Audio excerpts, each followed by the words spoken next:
Happy Wednesday. Welcome to a very special game day opening night edition of Hornets Daily, your one-stop shop for all things Charlotte Hornets. As always, we're presented by the good people over at FanArc, and I'm your host, Vance Ballard, but you know by now you can call me VB. I want to thank everybody for joining us out there, watching along with us today. If you haven't already, hit that subscribe button, leave a like and a comment down in the comment section. You know how much we enjoy watching you guys interact down there, hearing some of your thoughts on what's going on the program with the team. Those thoughts should increase now that the regular season is getting underway. And, of course, we'll continue to grow and build this Hornets Daily family here on the program. It's been a long offseason, ladies and gentlemen, an exciting offseason. We've got 4 new rookies coming in. The roster's been rebuilt through free agency. There's some added depth. Some new shooters have come in. A lot of questions about the center position. It's been, an off-season full of optimism, and finally we have made it to where we want to go. The regular season is upon us. The Hornets officially take the floor tonight at 7 p.m. at home against the Brooklyn Nets inside a newly renovated, what's going to look like a brand new Spectrum Center. New building, new roster, new vibes, and let's hope for new results for the Hornets this year going forwards. Now, probably not a surprise knowing what we know about the Nets, but a surprise knowing what we know about the Hornets for sure. They open as 5-point favorites at home tonight. That's exciting news. Not underdogs, not expected to get blown out. It's going to be a competitive game, but the Hornets are the favorites. That's exciting news coming into opening night. Now, it's a very interesting Brooklyn Nets team coming to town, an overall pretty evenly matched group between the two teams, but Michael Porter Jr. will be the biggest threat for the Nets. They added him in the offseason to help boost some of their scoring. Nick Claxton, the big man for the Nets, could be a threat as well, but they also come in with 5 rookies on their roster. A rather depleted situation in the backcourt should be a favorable night for LaMelo Ball, Colin Sexton, and a chance to get Con Knippel some good, strong reps in an NBA game as well. It's a battle of second-year head coaches. Charles Lee looks to take the upper hand over the Nets and get his second season with the Hornets started off on the right foot. Both teams are in the middle of a rebuild. The Hornets in a very different spot of their rebuild, if you ask me. They're much further along in theirs than the Nets are, just based on who they have on their roster. The guy, LaMelo Ball, Brandon Miller, Miles Bridges, Colin Sexton. There's really not one of those guys outside of maybe Michael Porter Jr. He's not as good as some of the names I just listed, but they don't have that core in Brooklyn that the Hornets have in Charlotte. So they're a little farther along with both of these teams in the middle of a rebuild still, and both projected to be towards the bottom of the Eastern Conference. Of course, the Hornets projected to be a little bit better, but that'll make it an interesting matchup, a favorable matchup for the Hornets, a winnable matchup, trying to get themselves started in the right direction. An opportunity for them to put on a good show and get this train rolling to start the season, only increase the optimism and the vibes from everyone else going into the rest of the year. A big win, a good start, coming out hot, scoring some points, showing some promise in Game 1 is going to be important for the Hornets, and helping them to do that is going to be a relatively healthy roster. For the first time in what feels like forever, there were no surprises on the Hornets injury report. In matter of fact, it was just the 2 guys we already knew weren't going to be available. Brandon Miller's not on there. LaMelo Ball's not on there. Trey Mann's not on there. All of those guys, clean bills of health. The only 2 names on the Hornets injury report, Grant Williams and Josh Green. Like I said, guys, we know weren't going to start the season off anyway. Still unsure about Josh Green's complete timeline return, with projected around Thanksgiving, maybe closer to Christmas for Grant Williams. That date is still kind of fluctuating as well. So those are the 2 names that we knew. Again, no surprises, which is fantastic news for the Hornets, because we've talked ad nauseum this summer about the importance of health, about the importance of Charlotte being able to stay healthy, keeping their core guys healthy this year, and starting that way is a very important piece to that, obviously. Brandon Miller, as I mentioned, LaMelo Ball, Miles Bridges, all good to go. Trey Mann got a clean bill of health. That helps as well. Brandon Miller's getting more and more comfortable with that wrist, with that tape situation with each day that passes. Again, tonight will be another opportunity for him to get some live reps, some playing time with that wrist, and we'll see how comfortable he feels with that. He looked a little more comfortable towards the end of the preseason there as well.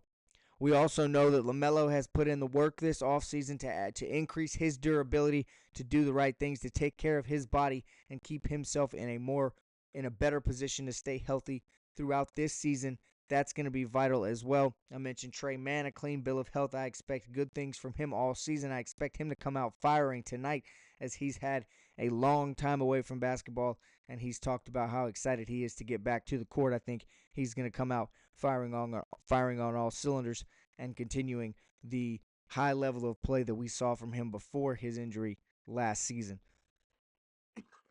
Excuse me. As I said yesterday, staying optimism about this team staying healthy. That's not really a luxury that the Hornets fans can afford. It's not something they're used to, and it's frankly just too scary to think that this team is going to make it a season without any sorts of injuries. But the good news, like I said, is they're starting out healthy. That's a good start. That was up in the air. We didn't know exactly if Trey Mann would get that clean bill of health. Wasn't sure how Brandon Miller's wrist recovery was going to go, but both of those guys in the clear. LaMelo Ball, he's been healthy for the majority of the offseason. That's a good sign as well. They're healthy tonight. It's going to be huge for them to try and keep it that way for the rest of the season. So the injury report tonight, just the two guys, that's a big sign for the Hornets. They have a much needed clean bill of health going into game one. That'll add to the confidence as well with the guys around. They all know each other's feeling good. They're all at 100%. They can count on each other to lean on each other, as they don't have to make up for any ailing injuries or nagging things that guys are just trying to play through just because the season is getting underway. Now, we have talked about a lot. The Hornets have added a lot of much-needed depth at several positions this season.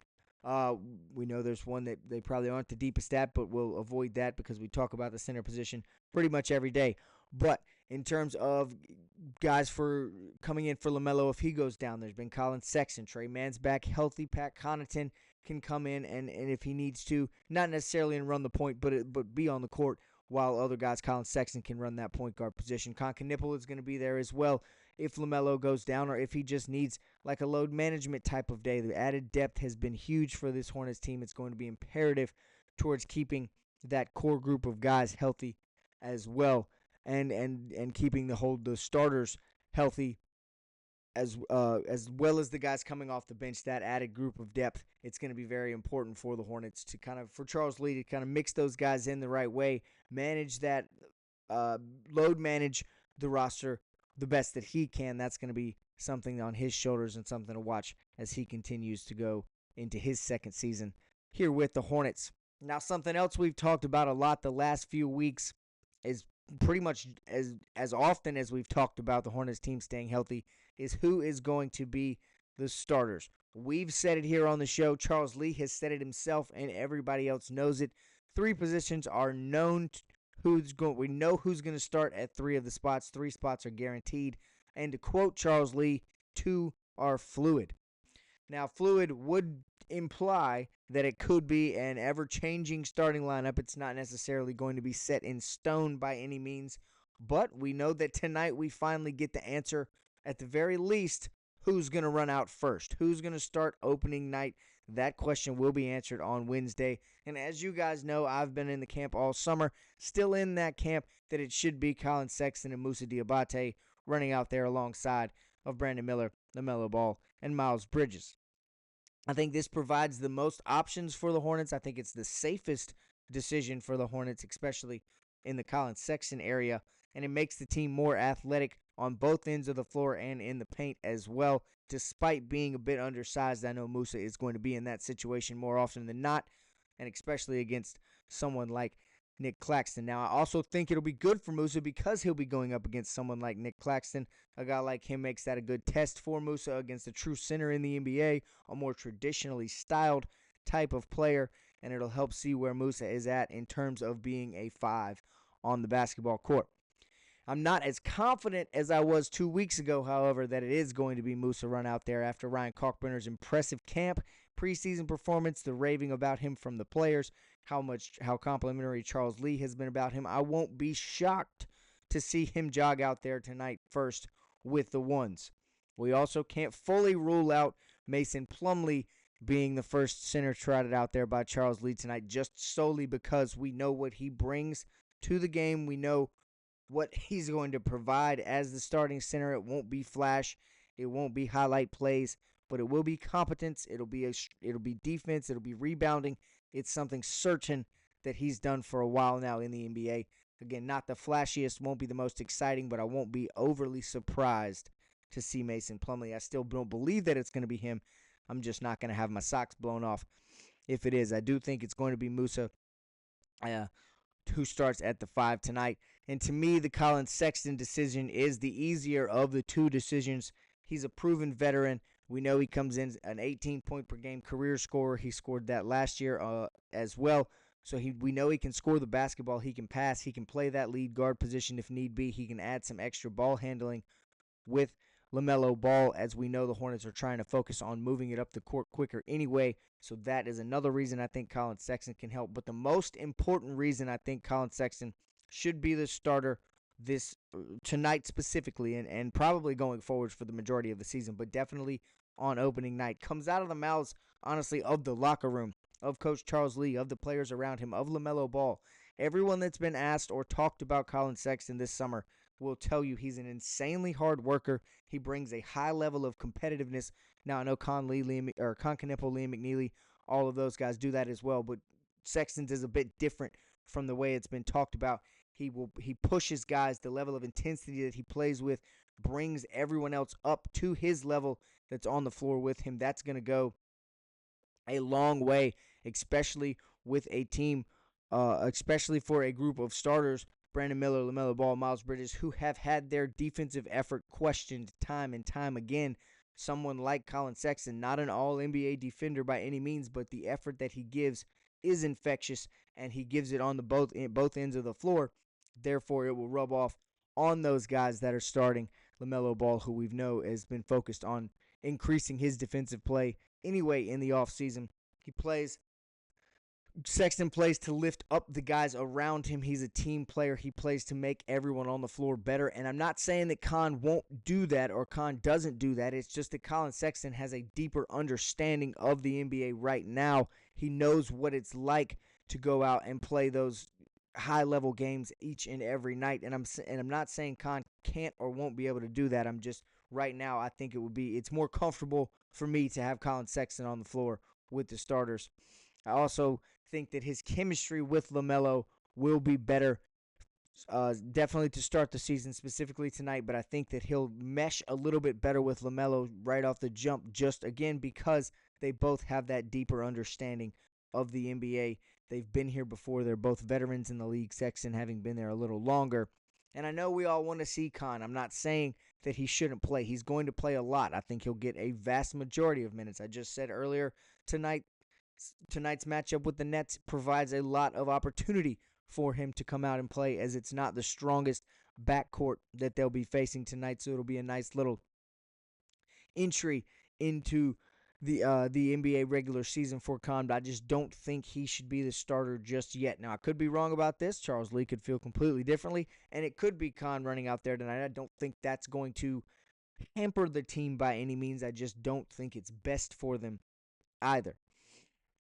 Again, if nothing else, because of the understanding and veteranness of Colin Sexton more over the rookie unknowns that are Con Kneppel. We know we've talked several times about his floor, about his ceiling. We know that he has an incredibly high floor and things like that, but he's not a proven veteran like Colin Sexton is. I don't think he's quite as athletic as Colin Sexton either, which will go a long ways on opening night as you try and understand your team. That chemistry tries to get formed a little bit better. You try to understand the identity you have as a team. Sometimes being a little bit more athletic can help when you don't really know how you're going to play as a team just yet. And I think Colin Sexton can benefit the Hornets that way tonight. Now, we have to remember, I'm reminding you guys just as much as I'm reminding myself here, that this is game 1 of 82, and the season will not be over or determined tonight. It is just the first game. No matter what the product the Hornets run out there tonight, there's a long season left, and we've got to remember that. We've got to temper those expectations like we've talked about with Con Kneppel. Now, we'll continue to talk about them with the Hornets as a whole.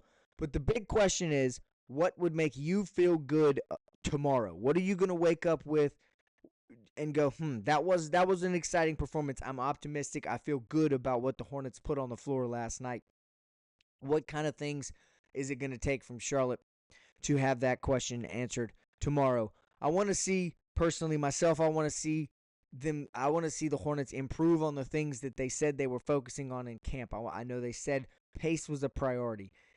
Transition defense was a priority. Better passing, less turnovers, and smarter shot selection are all things that they said were something they were things they were focused on in camp. I want to see those put into action. I want to see that it wasn't just talk coming out of camp. It was actual results and actions being put into place. Faster pace, better passing, more effort on the defensive end of the floor. Again, the things that the Hornets said they were focusing on in camp, they were making those a priority. I would like to see some results of that and some action of those tonight. I also think that shot making is going to be a crucial piece for the Hornets.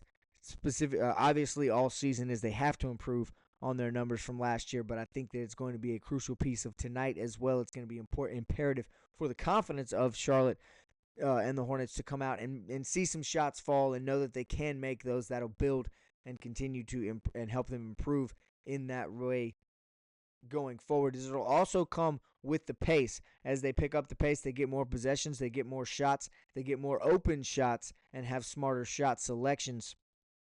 That will help with their offensive efficiency. That'll help with the shot making. That'll help with the increased scoring. All things that we know Charlotte struggled mightily with last year that have to be improved this year.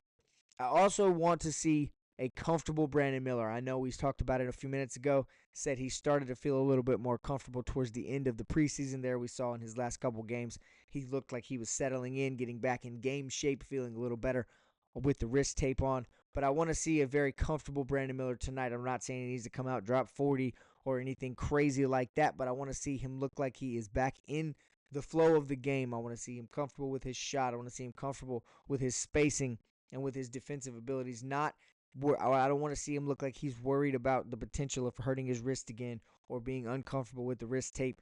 I'd like to see him adjust and be back into not regular season form or mid-season form by any means, but I would like to see him continuing to get more comfortable on the floor and continuing to get a little bit more Brandon Miller about him as this season goes along. I think that's going to be important for tonight. I'm obviously not saying that Musa or Ryan Kalkbrenner need to be all NBA caliber centers tonight, but flashes, competence, and confidence out of them as well are going to be vital, especially with all of the eyes on that position. We know that it's been talked about heavily that while Jeff Peterson did a lot of good things in the offseason, he brought in some guard depth. He brought in an abundance of that, as a matter of fact. He brought in some shooters. He brought in a couple guys to help play defense. It's been heavily talked about that he did not do anything at the center position, so it's going to be imperative to keep it doesn't really matter, but to keep the media from continuing to bash that decision there about not bringing in a center. It's going to be imperative to have some flashes, some signs of life from Musa Diabate, Ryan Kalkbrenner, and Mason Plumlee tonight. But again, I don't think no one's questioning what are we going to get out of Mason. Everybody knows what Mason Plumlee brings to the table, so he's not nearly as watched as the other two who are a bit unknown, especially Kalkbrenner, as he's never played in the NBA before. This will be opening night for him as well. But Musa is trying to adjust to a new position. He's still fairly unknown as well. There's a lot of questions to be answered. So I think it's going to be important that they, again, just show flashes of goodness and are overall competent on the night, especially on the defensive end of the floor. We don't need the center position coming out in night one looking like a liability on that end, as that will only continue to snowball affect the fact that the Hornets did not do anything about that position other than drafting Ryan Kalkbrenner in the offseason. Now, Khan, to me, is the most interesting aspect going into tonight. I'm just not 100% sure what a good night looks like for him, especially I don't think he needs to go out and score 25. I don't think he needs to have double-digit assists, double-digit rebounds. So stat-wise, numbers-wise, I'm not 100% sure what a good night looks like for Khan. But I do think that he's got to come out, and confidence is going to be in key for him as well. That's a big word that I've said a lot today, but I think confidence here in Game 1 is going to be important. I want to see him look comfortable as well. I'm intrigued to see what Khan feels like is going to be the best way he can help this team. Does he feel like he's got to be a shooter? Can he do what he does best and move off the ball, finding space on the floor, bringing other guys with him, creating lanes for drivers like LaMelo Ball and Brandon Miller, Colin Sexton, even Trey Mann, things like that. How is Khan going to settle into his role, and can he get himself going with his shot making tonight? I know we talked a little bit about his struggles in the preseason. He did look good in terms of the eyeball test. The numbers might not have been great. The shooting percentage might not have been the best, but Khan did look good in terms of the eyeball test. He's a pest on defense. There's no denying that, and I think that's going to go a long ways tonight and going forwards as well. But tonight, Khan interests me because I'm not exactly sure in the stat sheet what a good night is going to look like for him. It's going to be an eyeball test type of thing, and I do think he's going to pass that. I think he's going to come out tonight with a lot of intensity, highly competitive, showing a lot of the reasons why he was drafted at number 4, but I think it's going to be better suited for him to do it off the bench. But he is the most intriguing element to me tonight of opening night for the Hornets, just because I'm not 1,000% sure how to lay out what a good night looks like for him, other than being that pest on defense, showing that he can stay in front of some guys, answering those questions that people have about his athletic ability. We know Bill Simmons not one of those, obviously, but there are several people talking about Khan on the defensive end of the floor. Can he stay in front of guys? Can he make up, or is he outmatched athletically? And I don't think he is. I think he's going to answer those questions tonight, and that'll be an important thing for him to do. It does intrigue me the most about what the Hornets have to offer tonight is going to be how Khan settles into his role and what he thinks that role is going to be. Obviously, we want to win against the Nets tonight, but I think some other positive things coming from the Hornets are going to be comfort with each other on the team. They're going to look like they've been playing together for a little while. Obviously, it's still a very new roster, but if they do come out and mesh and look like they've been together for a little while, that will be a positive sign going forwards, as they'll only improve and only continue to get closer as teammates and not looking like they're moving backwards. That's going to be vital. I don't think they need to come out and take a huge leap forwards and for us to think, oh, this is the real deal. This is a playoff team. This is yada yada. I don't think that, but they need to definitely not look like they're going backwards, because that is something the Hornets have done before. That's how you deflate the fan base. That's something we've seen a couple times before from the Hornets, and so I think it's going to be imperative tonight to at least look like progress is being made. Take some forward steps. Show that some of the things you've been talking about in camp are actually being worked on, and we're putting them to good use. It's going to be a fun game. There's no question about it. It's also going to be exciting. It's opening night. The optimism is all in the air. Nothing but hope until the ball tips off, and we'll see what the Hornets do from there. Potentially the first step towards the end of the rebuild starts tonight, ladies and gentlemen. Once again, 7 p.m. at the Spectrum Center, home game tipping off against the Brooklyn Nets. That's going to do it for today's show. We'll have a full recap of the game for you tomorrow. We'll catch you next time on a brand new episode.